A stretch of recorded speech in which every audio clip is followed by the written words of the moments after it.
Bonjour à tous, dans cette vidéo je démonte la plomberie d'une maison de 3 étages. Mes débuts dans la plomberie ont été vraiment très chaotiques, mais du coup j'en ai retenu quelques leçons et je vais vous en faire part à la fin de cette vidéo. Pour commencer, je vais présenter le contexte grâce à ce PowerPoint de présentation. On voit qu'il y a deux circuits, le circuit de chauffage, donc aller-retour, et un circuit d'eau sanitaire avec de l'eau froide. Pour ce premier niveau, on retrouve la cave et le fleuriste. On a une arrivée d'eau générale qui arrive au niveau de la cave et ensuite qui dessert le fleuriste et la maison. Ensuite, on retrouve une branche de ce réseau qui part sur la chaudière au fioul. Une fois la chaudière au fioul alimentée en eau, le réseau de chauffage se fait ainsi. On a une branche qui part vers le fleuriste et une autre branche qui part vers la maison. Nous voilà au rez-de-chaussée. Donc, comme je disais, le plafond du fleuriste est au même niveau qu'une partie du rez-de-chaussée. Et ensuite, on retrouve cette arrivée d'eau générale qui remonte au niveau de la cuisine. Au niveau du chauffage de la maison, on peut voir que le réseau est séparé en 3 branches. On a une branche qui part en général vers les salles d'eau, une branche qui part vers le salon et une branche qui part vers les chambres. Et ensuite, l'architecture reste également la même dans toute la maison. On a toujours 3 branches de chauffage séparées et une branche pour l'eau sanitaire. Au niveau du premier étage, on a toujours le réseau d'eau qui monte. Et ensuite, on a également les 3 branches de chauffage qui continuent à monter. Donc là, on est déjà à 6 radiateurs. Il faut prendre en compte aussi que c'est des gros radiateurs en acier qui sont lamelés et qui pèsent chacun environ entre 80 et 120 kg. Au niveau du deuxième étage, on n'a plus de chauffage qui monte, c'était réchauffé que par des réchauds à fioul. Puis au dernier étage, on a le grenier, on n'a plus du tout d'eau. Comme toujours, je vais à la boulangerie en face de la maison et je vais m'acheter mon petit pain et mon café pour commencer la journée. À ce moment-là, je m'attendais pas encore à toutes ces catastrophes qui vont m'arriver. Je décide de commencer les travaux par le deuxième étage. Avant de commencer, j'ai purgé toute l'eau sanitaire en ouvrant tous les robinets de la maison. Je pensais vraiment qu'il suffisait d'ouvrir les robinets pour purger tout le système d'eau, mais en fait, vous allez le voir, c'était pas du tout le cas.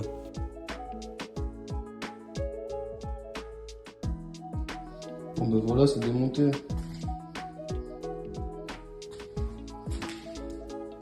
C'est un peu bizarre là.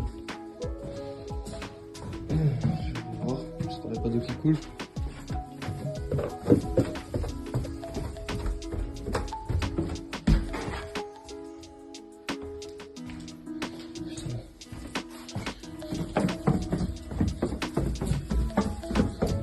Et voilà, super première nouvelle, je commence à éponger toute l'eau dans la cuisine parce que finalement le ballon d'eau chaude a commencé à se vider par un robinet qui était ouvert au sein de cette cuisine. Je pensais vraiment qu'en ouvrant tous les robinets de la maison, j'allais faire un appel d'air suffisant pour vider toute l'eau de la maison. Et finalement pas du tout, en fait, en démontant ce lavabo, ça a fait un appel d'air tellement important que le ballon d'eau chaude a commencé à se vider entièrement dans la maison.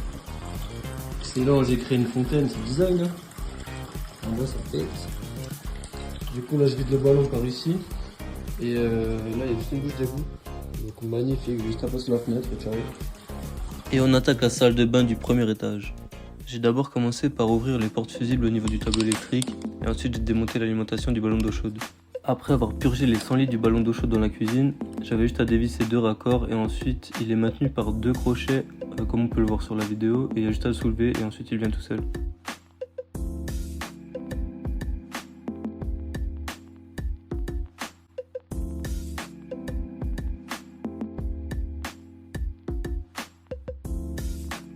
Après avoir démonté le ballon d'eau chaude, j'ai poursuivi en démontant le lavabo et ensuite j'ai démonté les toilettes. Et c'est pas une métaphore, j'ai vraiment démonté les toilettes.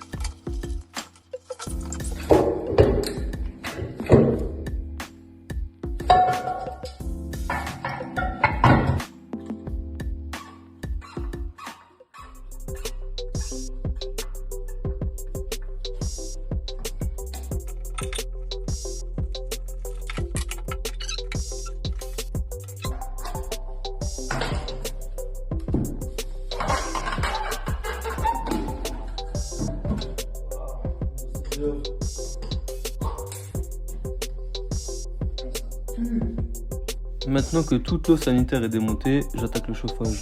Alors en fait, il y a 2 réseaux de chauffage. Il y a un réseau qui part vers le fleuriste et un autre réseau qui part vers la maison. Comme on peut le voir sur la chaudière, il y a une vanne rouge qui permet de purger donc la chaudière et tout le circuit de chauffage. Pour moi, si j'ouvrais cette vanne, j'allais purger tout le circuit, que ce soit chauffage fleuriste et chauffage maison. Donc j'ai préféré ne pas le faire. En fait, il y a 2 vannes, le circuit d'arrivée et le circuit de retour du chauffage qui vont vers la maison. Donc celles-ci, je peux les fermer, mais j'ai pas forcément de moyen de les purger. Alors ce que j'ai fait, c'est que j'ai démonté un radiateur, donc qui était plein d'eau bien sûr, et j'ai laissé couler. Et je me suis dit, si le radiateur est démonté et que l'eau coule et qu'il n'y a plus d'eau qui vient, c'est bon, le circuit est purgé. Et en fait, pas du tout. Ça a augmenté le débit ici. Chaque fois que je fais un appel d'air, ça coule beaucoup plus. Et là, du coup, il faut que je me penche un peu plus aussi. Parce que ça commence à couler là-bas. En fait, je vais vider tous les radiateurs comme ça, quoi. C'est quoi ça? Celui-là, il est déjà à côté de l'autre.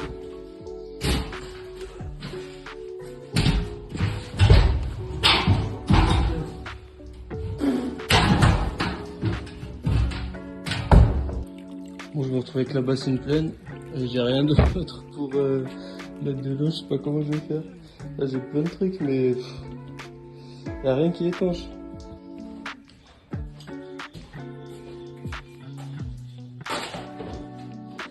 Pardon, je les ai pas vus, ouais, c'était pour vider l'eau. Pardon. Ouais, j'ai pas d'évacuation d'eau dans la maison, c'est pour ça. Je refais tout, du coup je vais avec vous. Excuse-moi.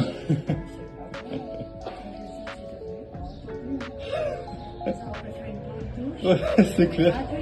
C'est clair, bah oui. Bonne journée. Merci. Bon bah nickel, je fais l'arrosé, mais du coup c'est bon, là j'ai changé mon bac. Mais trop drôle, franchement la scène incroyable. J'en ai fini avec le rez-de-chaussée, j'ai failli arroser une vieille dame, mais bon, ça c'était assez fou. Et maintenant, j'attaque le premier étage. Celui-là, je sens qu'il va être déjà plus lourd, il est immense. Petit bruit sympa.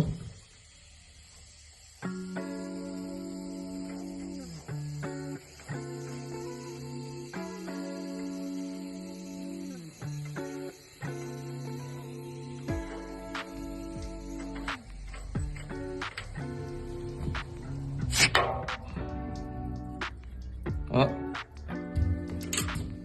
ça bouge. Putain, mais ça bouge pas au bon endroit. Là. Merde. Bon, bah ici, j'ai stoppé l'hémorragie. Du coup, j'ai remonté le tuyau, j'ai mis un battre. Putain, mais je me fais vraiment avoir. Regarde comme ça coule en bas.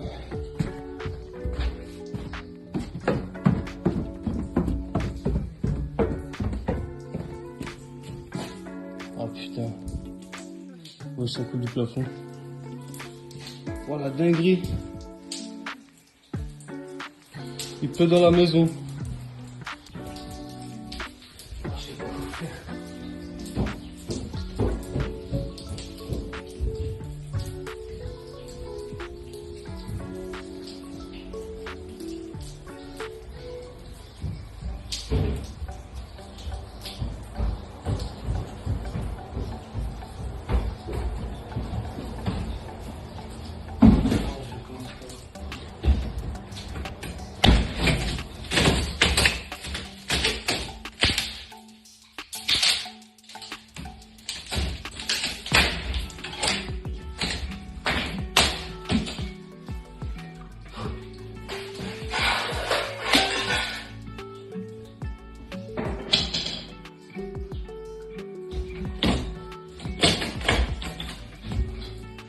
Voilà, déjà au moins je vois ce qu'il y a là.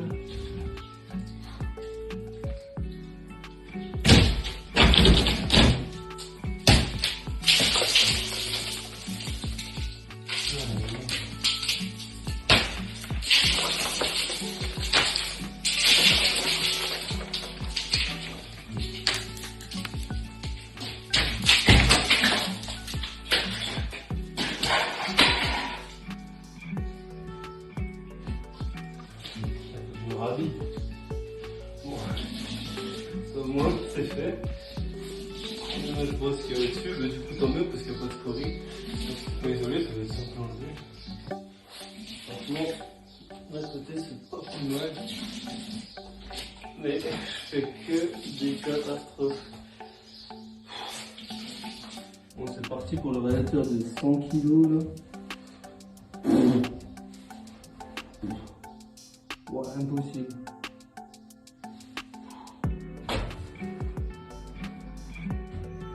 Moi, celui-là, il est énorme. Je pense un peu dans la Bon, celui-là il est déjà plus petit. Celui-là je vais pouvoir m'en sortir tout seul, c'est sûr. Plus que il n'y a pas d'eau. Mais c'est ouf parce que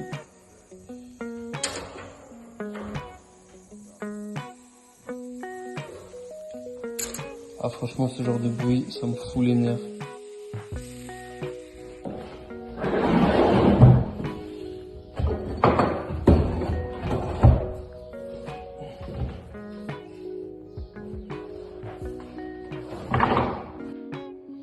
Bon bah alors nickel. J'ai réussi à le surélever avec des agglos là. Donc là il arrive tout pile au-dessus de la baignoire. Là j'ai juste à ouvrir. Oh putain, il me tombe dessus.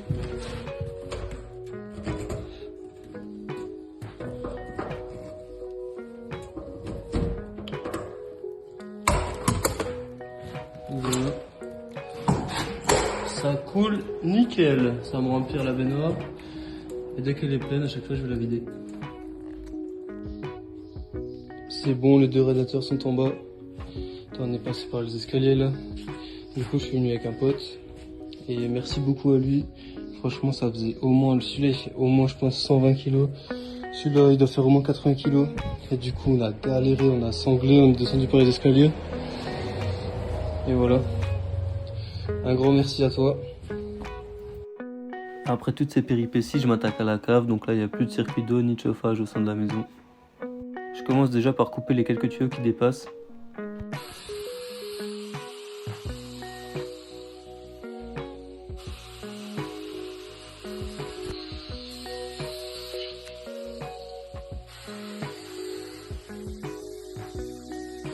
Nous voici dans la cave, on peut le voir, tous les tuyaux sont calorifugés pour isoler vraiment le circuit de chauffage, parce que dans la cave tout au long de l'année il fait environ 10 degrés. Et là on peut le voir, on retrouve exactement l'architecture que je vous ai montré sur le schéma du début. On a 3 branches qui partent, et une qui va dans la cuisine, une qui va dans le salon et une qui part dans les chambres. Le tuyau gris qu'on voit c'est l'arrivée d'eau pour la chaudière au fioul. Le fleuriste est sur 2 niveaux, il prend le niveau de la cave et le niveau du rez-de-chaussée, donc là on est dans la cave, et juste en face de ce mur, on retrouve la chaudière. On voit bien le répartiteur d'eau générale avec les 3 robinets. Il y a un robinet qui part vers le fleuriste et on a 2 autres robinets qui partent vers le circuit d'eau au niveau de la maison. Vu que j'ai coupé l'ensemble des tuyaux au niveau de la maison, il me reste plus qu'à couper les tuyaux jusqu'à l'arrivée d'eau générale et ensuite je repartirai avec une nouvelle installation à partir de ces répartiteurs. Moi je viens de capter l'évacuation d'eau, elle est aussi en cuivre. C'est une dinguerie, à l'époque ils avaient les moyens quand même. Tout ça, ça vient là. Et hop. C'est ouf. Il n'y avait pas de PVC pour l'évacuation.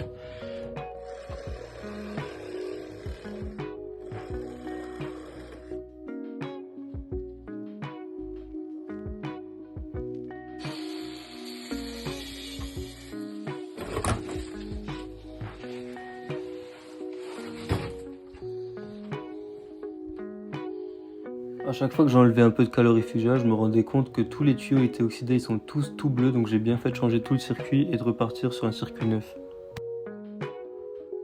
Et maintenant j'attaque la dernière partie du réseau de chauffage, c'est-à-dire les 2 vannes que j'ai fermées au début de vidéo concernant l'aller et le retour du réseau de chauffage.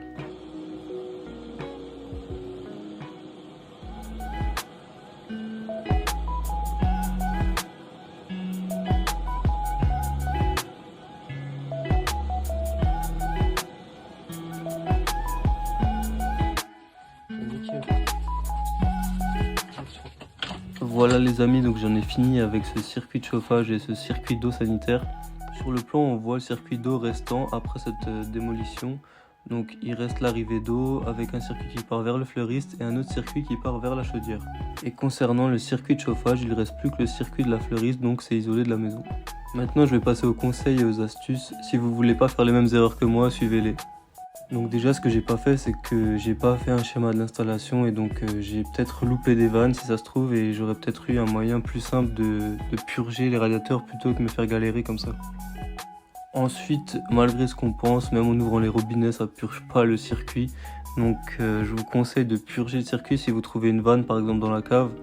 et créer un appel d'air par la suite en ouvrant peut-être un écrou sur un radiateur ou sur un ballon d'eau, et ça permettra de faire circuler l'eau plus rapidement.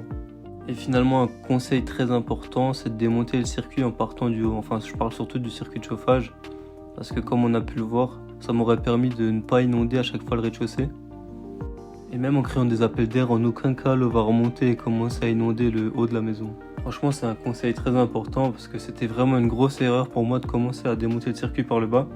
En fait, je pensais vraiment que j'allais pouvoir purger l'ensemble des radiateurs avec ma baignoire et mon tuyau en cuivre. Vu que c'était le point bas, je me suis dit tous les radiateurs vont commencer à couler et ensuite je vais remplir des baignoires et je vais tout vider.